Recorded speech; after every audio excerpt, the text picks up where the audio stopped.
Alors, voyons voir celle-là. Pas mal. Essayons celle-là. Un petit peu trop classique. Oh, sympa celle-là. La dernière. Non, on va rester sur la précédente. Tiens, voilà. Voilà, elle est bien. Nous sommes arrivés, monsieur. Ah, parfait. Pour la critique de la dernière fois, j'en avais bien besoin. Tiens. Alerte, la planète est sous contrôle ennemi. Contrôle ennemi? Mais qui ça? Nous avons été détectés, l'ennemi veut communiquer. Mais elle est sur l'écran. Oh non! Exterminé, exterminé, exterminé, exterminé. Nous sommes de retour pour vous jouer un... Stop! Surtout ne finis pas cette phrase! Mais c'est-à-dire que... c'est tellement approprié que... Vas-y. Finis là! Générique! Envoyez générique!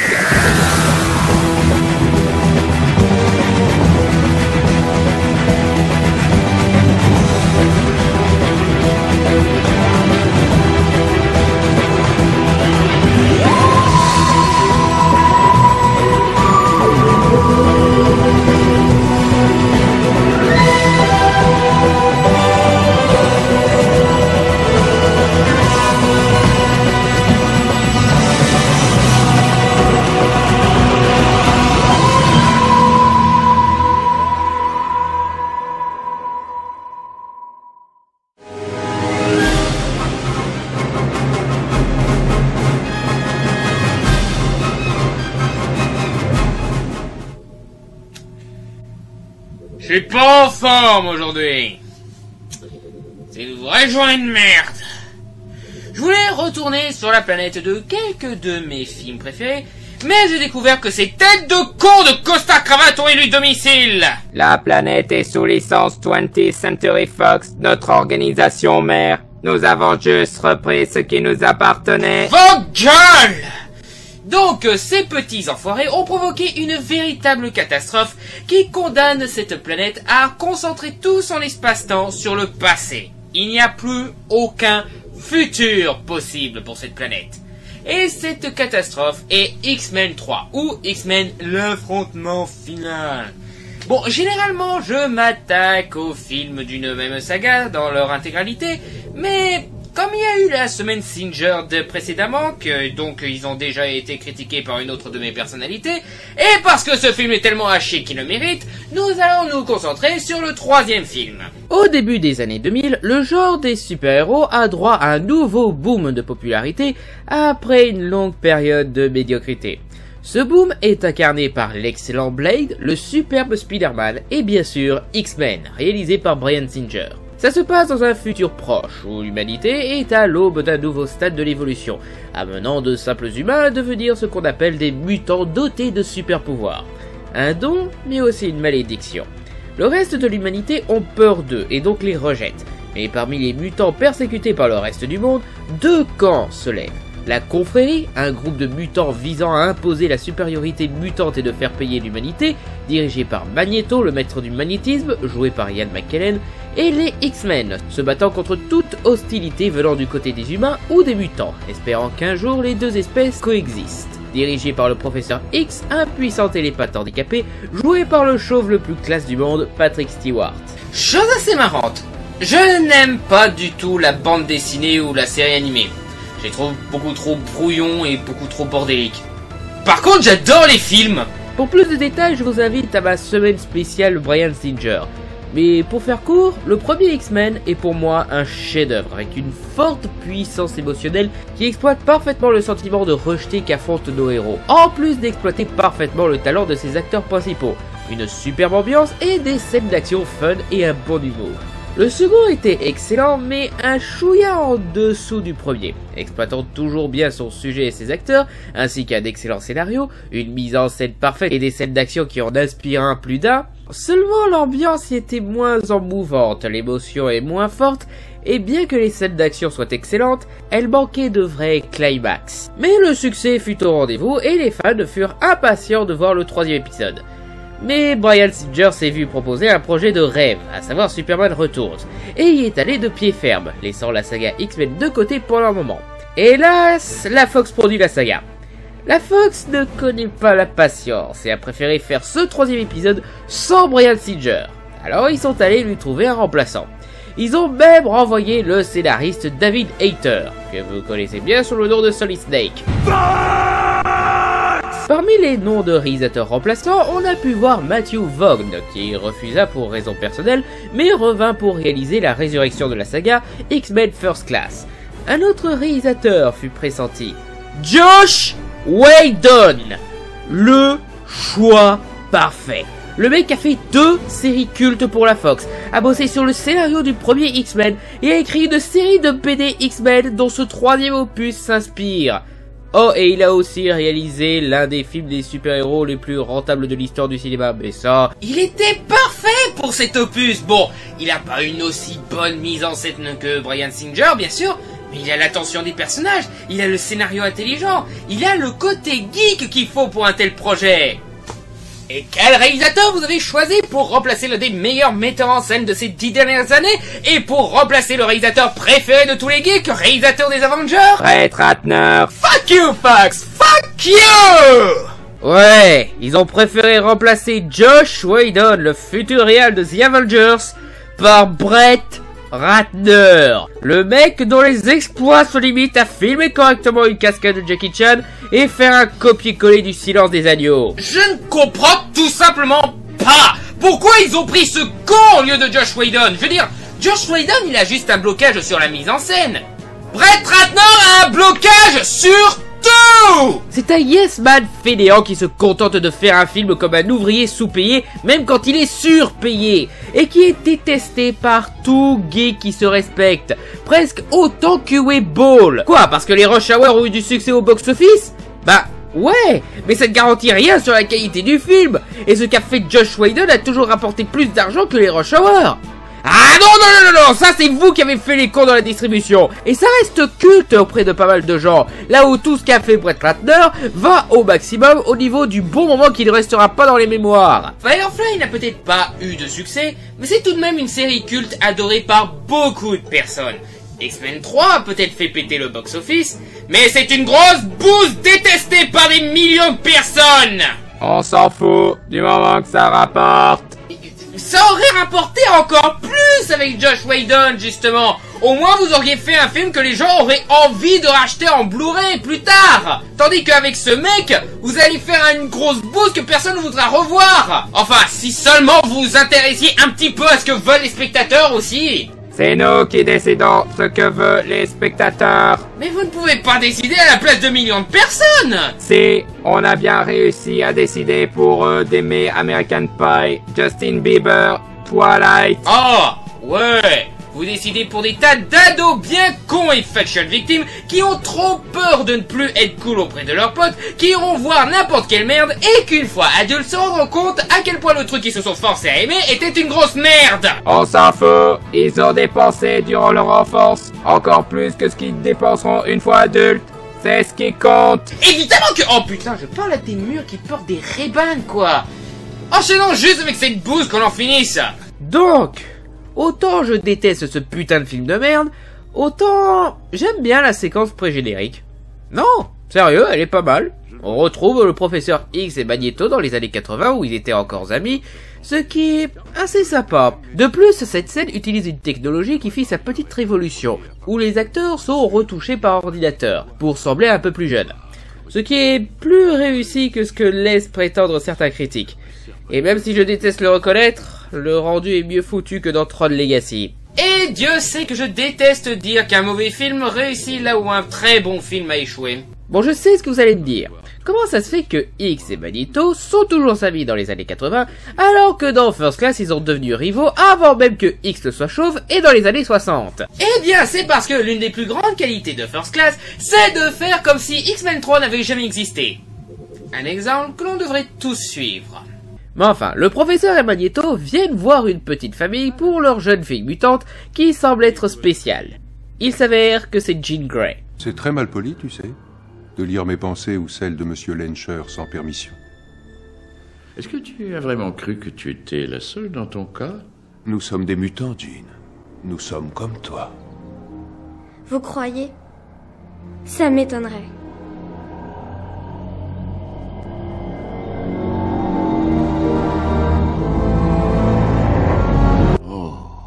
Charles, celle-ci, elle me plaît. Et on enchaîne ensuite sur un jeune enfant qui s'afflige quelque chose dans les toilettes. C'est moins dégueu que ça en a l'air. Son père s'inquiète et entre de force pour voir que son fils est un mutant. Une belle scène, forte, montrant que les mutants sont forcés à se couper les ailes pour s'intégrer à la société. Oh Seigneur. Pas toi.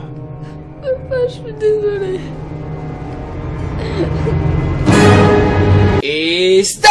À partir de là, vous pouvez arrêter le film parce qu'il devient tout pourri à partir de ce point. Et nous profitons de cette transition pour vous présenter le compteur de personnages inutiles. Voyez-vous, la Fox a cru bon de rajouter un maximum de personnages de la saga X-Men pour faire plaisir aux quelques fans de la bande dessinée qui avaient peur que ça allait vraiment être le dernier film X-Men et que donc ils ne pourraient pas voir leur personnage préféré dans un film X-Men. Ce qui a pour résultat que la majorité d'entre eux sont là juste pour être présents et se révèlent complètement inutiles et rendent le film encore plus bordélique qu'il ne l'est déjà. Et le premier d'entre eux est ce jeune homme, Angel, qui malgré sa symbolique sympathique ne sert absolument à rien. Et sur l'affiche, les mecs du marketing l'ont mis comme si c'était un personnage principal alors qu'il fait presque caméo. Et ils l'ont mis avec le costume des X-Men qu'il portera à aucun moment durant le film. Vous vous demandez comment les gars du marketing font de superbes affiches et de superbes bandes annonces pour des films aussi merdiques? C'est très simple, ils n'ont pas vu le film. Mais enfin, on enchaîne avec la séquence titre et... Putain, même cette séquence est à chier. Pratiquement rien ne se passe dans cette séquence. Ou en tout cas, rien d'énergique ou d'excitant comme les deux précédentes séquences titres. Elle est même vide en comparaison, regardez par vous-même.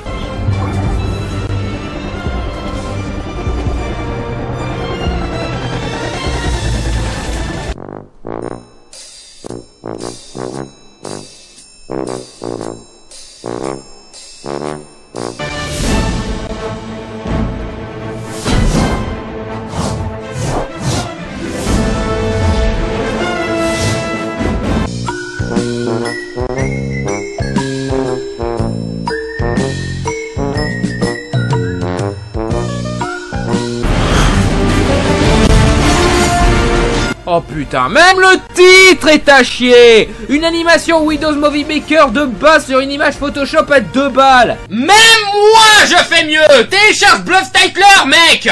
Donc on arrive au présent où... Attends, qu'est-ce qui se passe? On est où là, dans Terminator? Qui c'est ça? C'est quoi cet effet spécial ridicule de tornade qui vole? Et c'est quoi cette coupe à la Tokyo Hotel? Et c'est qui cela? Attends, c'est Colossus? Et qu'est-ce que Julo fout là? Attends, c'est Kitty? Attends, Bobby est avec elle? Attends, c'est un robot ça? Ok, stop. Ok. On va aller un petit peu au ralenti sur ce passage pour bien analyser ce qui se passe, parce que ce con de Ratner a totalement oublié la transition. Bon, déjà...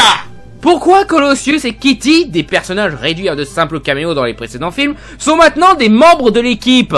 Kitty a changé 3 fois d'actrice jusque-là, et Colossus n'a que 3 dialogues dans toute la saga. Il a même changé l'apparence de son mode armure, passant de l'armure bleue badass à de la peinture métallique toute merdique. En fait, les costards cravates ont voulu introduire aux spectateurs une nouvelle équipe d'X-Men, ce qui n'est pas une mauvaise idée, sachant que l'équipe a évolué durant les années, et ça permet de créer un sentiment de passage de flambeau intéressant pour le chapitre final de la saga. Bref, introduire une nouvelle équipe n'est pas une mauvaise idée. Le problème, c'est que ils ne nous introduisent pas cette nouvelle équipe. On nous balance le film comme ça, ils assument qu'on sait qui sont ces gens et qu'on les adore déjà. Les mecs, on les a croisés que pendant 30 secondes et on n'avait pas beaucoup de temps avec eux dans cet épisode. L'un d'entre eux ne parle quasiment pas. Ce sont des étrangers à nos yeux. Et Kitty est déjà en route pour un triangle amoureux à 2 balles avec Bobby et Malicia. C'est un petit peu comme si ce film c'était le 4e épisode de la saga et dont le 3e épisode n'est jamais sorti. C'est ce qui se passe quand tu forces une saga qui doit aller au-delà d'une trilogie à être une trilogie. Heureusement, nous avons toujours Wolverine dans l'équipe, toujours joué par Hugh Jackman. Et bien que c'est toujours sympa de le voir, sa présence ne sauve pas du tout le film. Mais enfin, le reste de l'équipe est composé de notre bonne vieille Tornade, jouée par Al Berry avec une coupe ridicule, Iceberg, joué par Shawn Ashmore, le frère jumeau de Jimmy Olsen dans Smallville, Malicia, jouée par Anna Paquin, Kitty, jouée par Ellen Page, et Colossus. Ouais, en plus d'être très mal introduits, ils sont totalement inutiles. C'est pour vous dire le bordel que c'est de rajouter tant de personnages. Bon après, peut-être que j'aurais dû rajouter Malicia. Mais elle joue un rôle dans la thématique, et c'est mieux que rien. On va se faire détruire. Je sais, Tornade, ils sont pas encore prêts. Logan. Ça va, on va pas en faire un cake, je dis ça. Attends, mais pourquoi tu l'as sauvé? C'est Wolverine. Le mec, il est capable de se régénérer, de cicatriser et d'aller extrêmement vite. Se prendre une voiture dans la tronche, ça va juste l'énerver. C'était mon dernier cigare. Ça me fout les boules. Hé, Metalovic, viens voir. Lance-missile, tu sais faire? Logan, on travaille en équipe. Lance-moi. Maintenant, Ray. Mon Dieu, Logan, ne fais pas ça.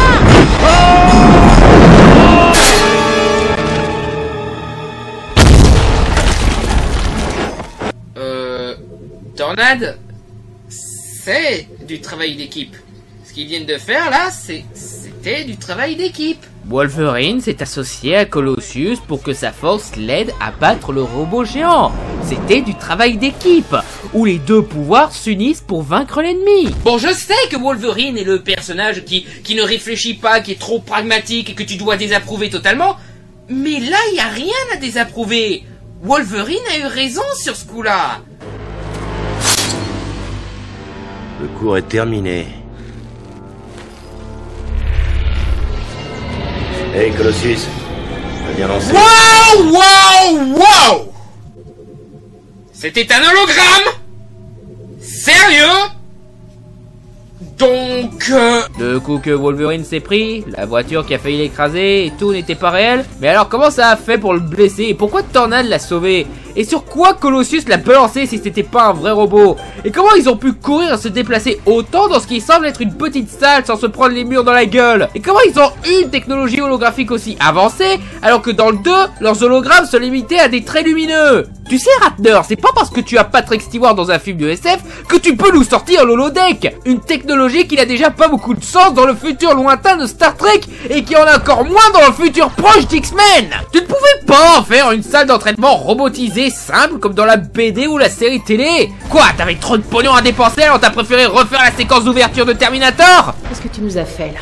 Un entraînement en salle de danger. Ne réponds pas à côté. Ah, te prends pas la tête. Tu ne changes pas la donne comme ça, j'essaie de leur apprendre quelque chose. Là, ils ont appris quelque chose. Ouais, ils ont appris le travail d'équipe. Chose que tu as dit qu'ils devaient apprendre. Pourquoi tu te plains encore? Mais vous savez c'est quoi le pire dans cette histoire? Logan, on travaille en équipe. Ouais, bon courage. Même Wolverine pense que c'était pas du travail d'équipe. C'est lui qui a eu l'idée. Et il finissait une Colossus à la fin de la simulation, montrant qu'il n'aurait pas pu décapiter le vent déguisé en robot s'il ne l'avait pas lancé. Donc ils ont fait équipe. C'est même pas le scénariste qui cherche une excuse débile pour une dispute là maintenant. Sinon il aurait envoyé Wolverine tout seul contre le robot hologramme. C'est juste que le scénariste, ainsi que le réal et les costards cravates qui n'ont pas révélé cette erreur, ignorent ce qu'est le travail d'équipe. C'est grave à ce point les gars. Si on sait ce que c'est le travail d'équipe, se rassembler pour faire du pognon. Mais... c'est... presque ça. C'est moins financier, mais ouais, c'est presque ça.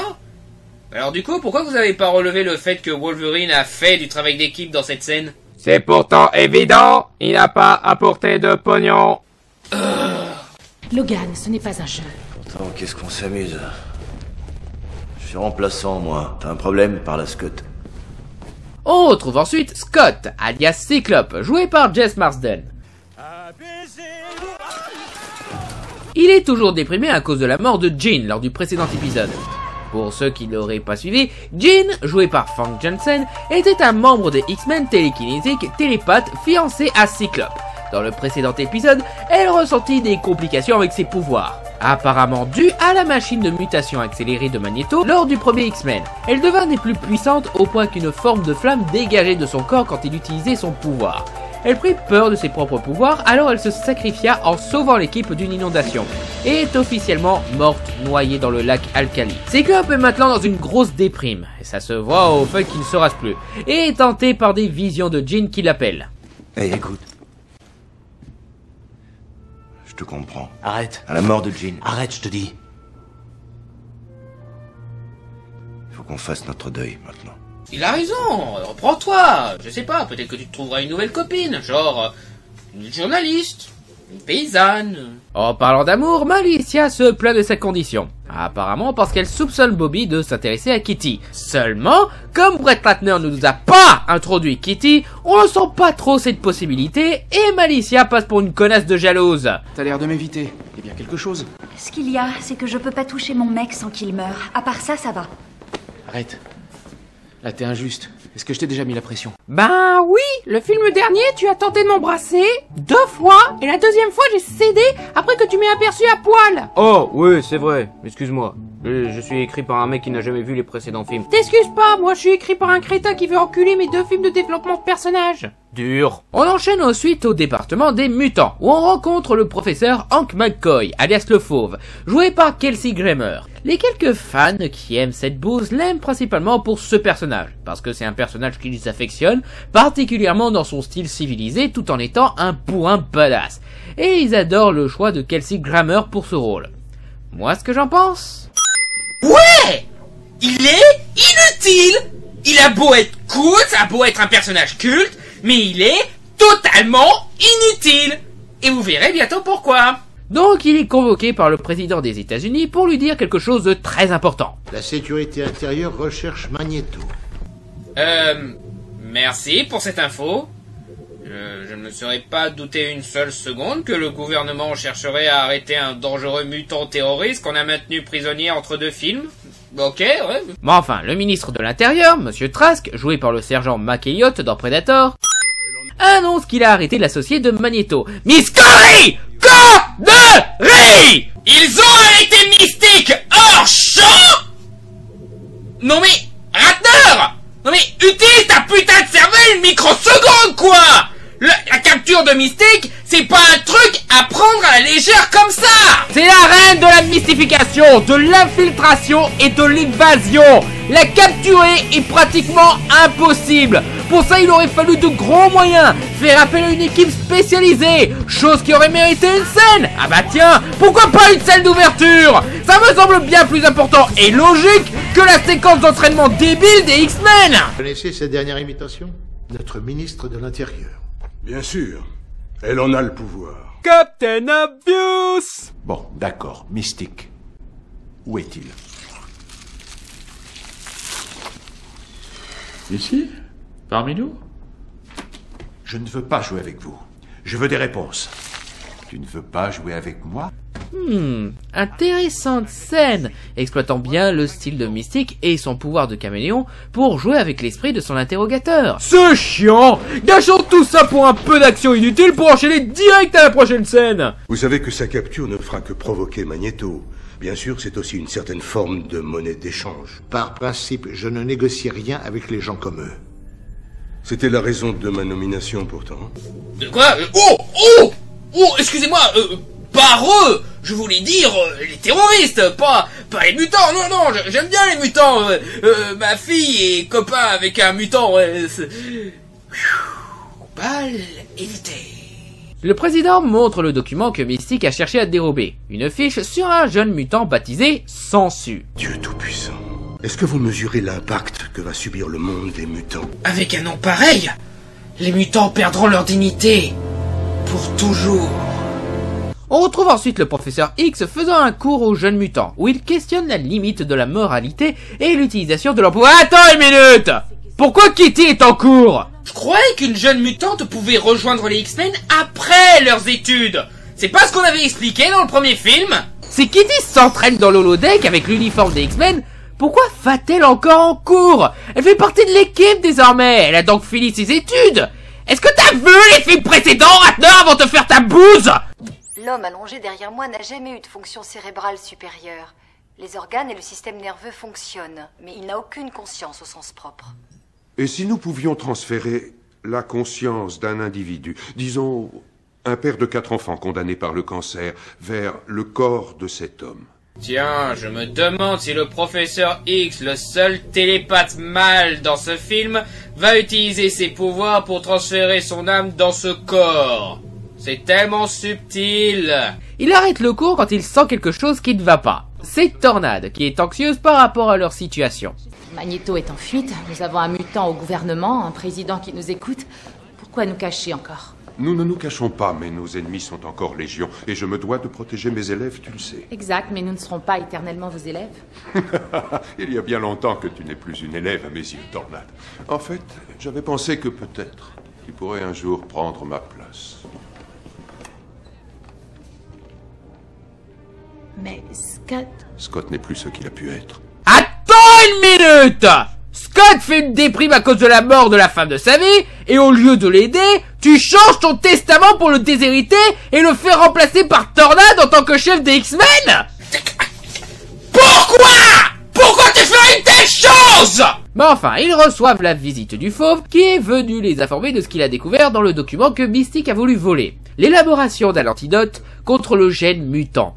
Un produit neutralisant la mutation et transformant en humain n'importe quel mutant de façon permanente. Et là vous allez me dire que, finalement, le Fauve n'est pas inutile, vu qu'il a informé les X-Men de l'élaboration de cet antidote. Seulement, 5 putains de secondes après qu'il l'ait dit, ils annoncent la création de l'antidote à la télévision! On voit que c'est le père d'Angel qui a fabriqué l'antidote, grâce à son entreprise pharmaceutique et son laboratoire situé à... Alcatraz. Je me demande comment ils ont négocié ça. Bonjour, j'aimerais acheter votre lieu historique qui vous apporte beaucoup de thunes niveau tourisme pour le démolir et construire un laboratoire secret que tout le monde peut voir et qui nous coûtera encore plus cher en transport pour mettre au point un remède qui va faire péter les plombs à tous les fanatiques mutants qui viendront redémolir l'île pour pouvoir faire une symbolique pas subtile du tout et contradictoire de notre façon de voir les choses sur la liberté des mutants vis-à-vis du remède. Mais bien sûr, pourquoi pas? Bon, on sait que ça vient pas du gouvernement, cette entourloupe. Je te l'assure, le gouvernement n'a rien à y voir. J'ai entendu ça plein de fois. Ouh. Hank. C'est le gouvernement qui a arrêté Mystique au moment où elle essayait de voler ce document. Et c'est le gouvernement qui t'a remis le document sur l'antidote. Ça me paraît très clair que le gouvernement est derrière toute cette histoire d'antidote.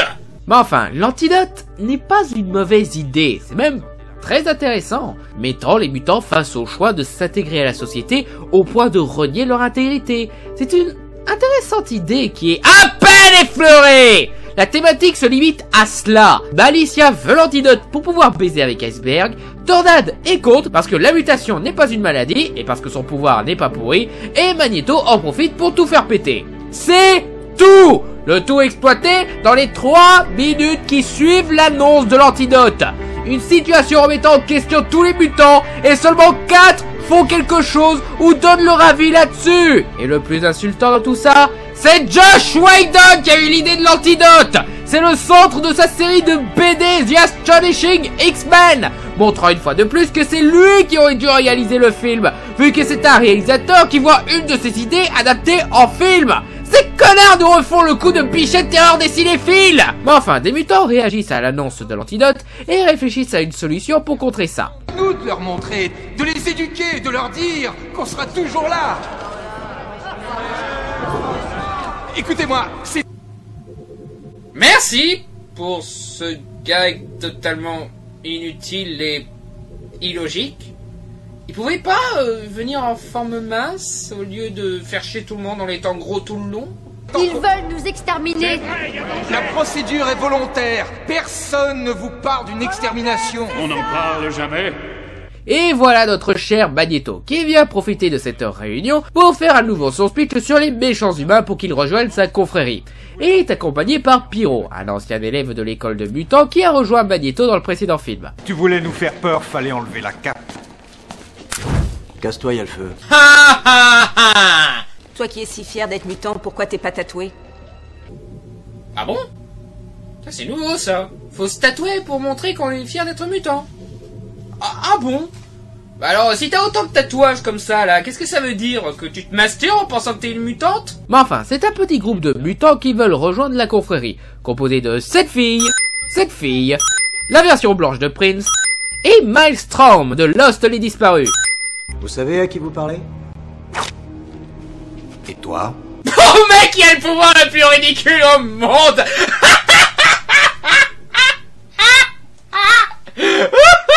Oh, c'est trop mignon, on dirait un petit porc-épic. Mais il est cool mon pouvoir! Ah ouais? Et il sert à quoi? Eh bien, il sert à...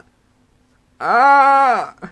Il est cool mon pouvoir! Non, il l'est pas. Mais les filles! Faites pas gaffe à lui, c'est notre mascotte. Il nous rappelle que notre vie pourrait être plus pourrie qu'à l'actuelle. Oh, vous êtes méchante avec lui. Ah, merci monsieur. Je veux dire, c'est vrai quoi, il doit être très utile pour râper du fromage.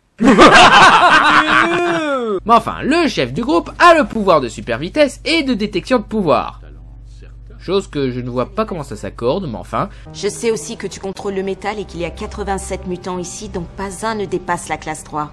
Sauf vous deux, bien sûr. Excuse-moi, tu peux répéter s'il te plaît? Pas un ne dépasse la classe 3. Classe 3? Qu'est-ce que ça veut dire? Mais enfin, Magneto lui demande de retrouver Mystique, qui est transportée dans un camion où elle change d'apparence juste pour rappeler que c'est son pouvoir. Le fauve va au laboratoire d'Alcatraz pour voir le mutant qui sert de source au remède. Le jeune s'ensuit. Bonjour, mon garçon. Bonjour. Je m'appelle Hank McCroy.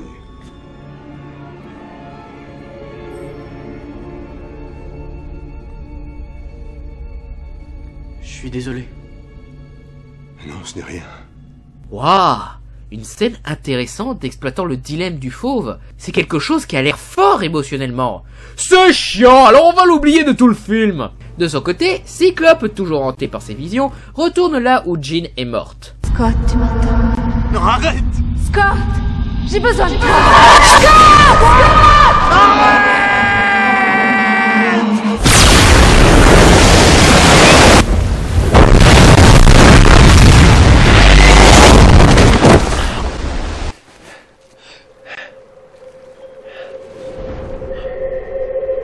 Donc apparemment un coup de laser dans la tronche a décidé Jean de sortir de l'eau. Je comprends pas, elle a le pouvoir de sortir de l'eau et à la fin du 2, on voyait qu'elle s'y déplaçait rapidement. Du coup Oh et puis merde, Jean revient d'entre les morts. Un baiser, moi j'en ai tant rêvé. Mon amour, je suis enfin comblé. Il me donne envie de chanter.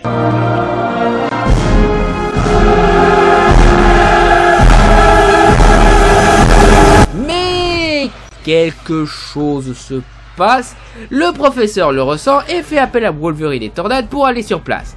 Et c'est là que je me rends compte d'un autre truc bizarre dans ce film. Où est Diablo? L'un des meilleurs personnages d'X-Men 2 dont la première scène d'action a fait fantasmer tous les cinéphiles. Pourquoi il n'est plus là? Ils l'ont remplacé par tous ces personnages inutiles et sous-exploités. Pourquoi? Sérieux, il ne l'évoque même pas. Apparemment, c'est l'acteur Alan Cumming qui a refusé de revenir, probablement parce qu'il a vu le nom du réal. Mais ce n'est pas grave si on n'a plus le même acteur. Je veux dire, nous ce qu'on veut surtout c'est le personnage. En plus, un personnage maquillé comme ça, bah tu peux facilement le remplacer. C'est juste d'adapter le nouveau visage au nouveau maquillage, c'est tout, voilà. Et puis, c'est probablement un des personnages les plus intéressants à avoir dans cette histoire-là. Donnant son avis sur le remède et voir le retour de Jean une résurrection digne de Jésus, religieux comme il est, on s'en fout de Kitty au Colossus. On veut Diablo. Au moins on connaît ce mec, donc on acceptera sans problème le fait que tu nous l'introduises pas. Et c'est surtout le fait qu'il n'y a aucune explication.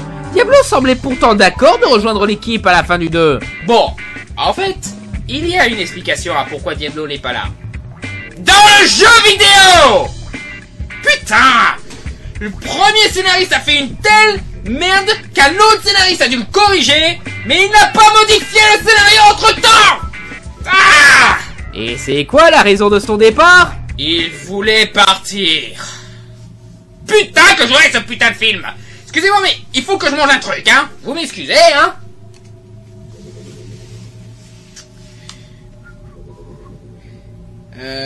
Oui.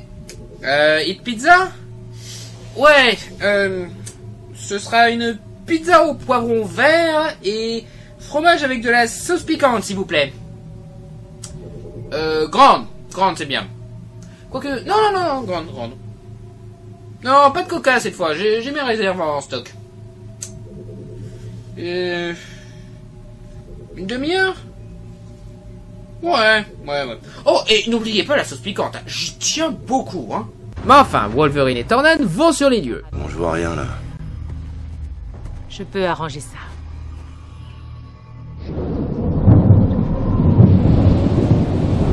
Et tu n'as pas fait ça dès que t'es arrivé parce que tes cheveux n'étaient pas d'accord? Wolverine trouve les lunettes de Cyclope, mais Tornade trouve encore mieux. Jean, inconsciente.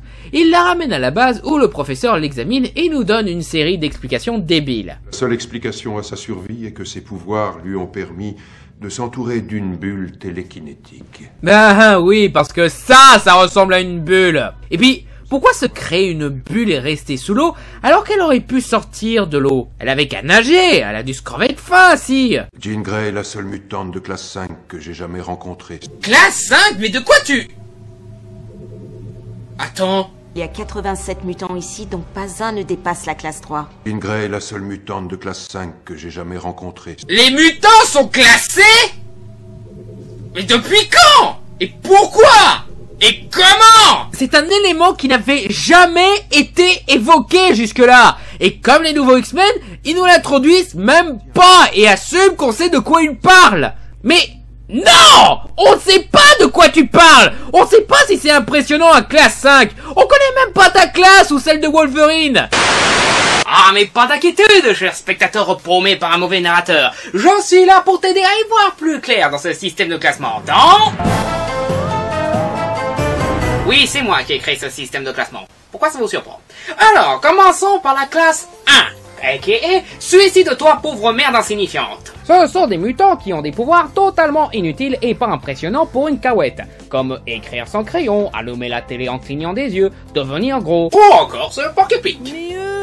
Ensuite, nous avons la classe 2, a.k.a. la classe couteau suisse. Ce sont les mutants dont le pouvoir peut servir, mais reste peu impressionnant, comme prendre l'énergie vitale de quelqu'un par le toucher, traverser les murs ou manipuler l'électricité. C'est sympa, ça peut être utile, mais pas plus qu'un couteau suisse, si on regarde bien. Ensuite, nous avons la classe 3, a.k.a. la classe Badass Warrior. Ce sont les mutants ayant des pouvoirs leur donnant des avantages au combat, comme le changement d'apparence, la téléportation, l'immortalité ou encore balancer des lasers. Après, nous avons la classe 4, a.k.a. la classe dans ta face. Ce sont les mutants aux pouvoirs titanesques et pouvant détruire une ville s'ils veulent, comme des puissants télépathes, des maîtres du magnétisme ou de la météo. Et enfin la classe 5, a.k.a. la classe Dieu, Jésus, Zeus, Bouddha, Allah, Spielberg. Eux, ce sont les mutants capables de faire péter la planète s'ils ont le moindre grain de sable dans le vagin. Comme, on n'a qu'une seule classe 5, donc comme elle. Cela dit, il y a un truc que je comprends pas. Pourquoi les anti-nazis que sont Magneto et Xavier utilisent mon système de classement? Je veux dire, classer les êtres humains par classe comme ça, c'est exactement ce qu'on fait, non, les nazis, et ils sont censés être contre ça, montrer que les humains et les mutants sont pareils. Donc classer les mutants, c'est pas un petit peu à l'opposé de ce qu'ils croient? C'est même un petit peu ce qui énerve Magneto et qui le pousse à tuer tout le monde, non? Enfin... moi, j'essaye de comprendre tous ces hippies ultra-gauchistes qui pensent qu'on est tous pareils. De plus, je pensais que Jean était devenue super puissante qu'à partir du 2, à cause de la machine de Magneto à la fin du 1. Tu veux dire qu'elle a toujours été puissante? Alors pourquoi elle était si faible dans le 1? Sa mutation siège dans la partie inconsciente de son esprit, et là réside le danger. Quand elle était enfant, j'ai créé un certain nombre d'entraves psychiques de façon à séparer ses pouvoirs de sa conscience. À la suite de cela, Jean s'est forgé une double personnalité. La Jean consciente dont les pouvoirs ont toujours été sous son contrôle et son double latent. Une personnalité qui, au cours de nos séances, en est venu à s'appeler le Phénix. Quoi? Tu as manipulé son esprit pour qu'elle contrôle son pouvoir? Connerie! Le professeur n'utiliserait jamais ses pouvoirs pour remodeler quelqu'un comme ça! C'est le mec qui trouverait une solution basée sur l'enseignement ou sur la science pour qu'on contrôle son pouvoir. Et c'est le mec qui parlait de ne pas abuser de nos pouvoirs juste avant d'aller voir Jane. Tu n'as qu'à leur faire penser ce qui t'arrange. Je le pourrais, mais ce n'est pas mon genre. Tu devrais par ailleurs être le premier à partager mon point de vue en matière d'abus de pouvoir. Certains vont me dire que ce n'est pas pour ça que le professeur a manipulé son esprit, mais à cause de sa schizophrénie, de son alter ego, le Phénix. Or, non! Il dit que le Phénix est né de cette manipulation! À la suite de cela, Jean s'est forgé une double personnalité. Le professeur a divisé et détruit l'esprit d'une petite fille parce qu'il était trop fainéant pour lui apprendre à utiliser ses pouvoirs correctement! Il te faut comprendre certaines choses. Attendez, on parle d'un esprit humain, on parle de Jean. Elle doit être maintenue sous contrôle. Sous contrôle?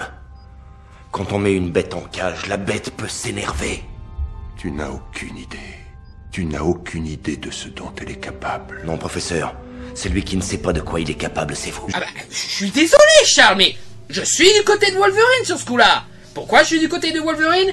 Parce que c'est entièrement de ta faute, toute cette histoire! Tu es entièrement responsable avec ta connerie! Tu n'es tellement pas le professeur X que l'on connaît, je suis sûr que tu n'es qu'un clone maléfique ou une saloperie dans le genre. Qu'as-tu fait du véritable professeur, sale enfoiré?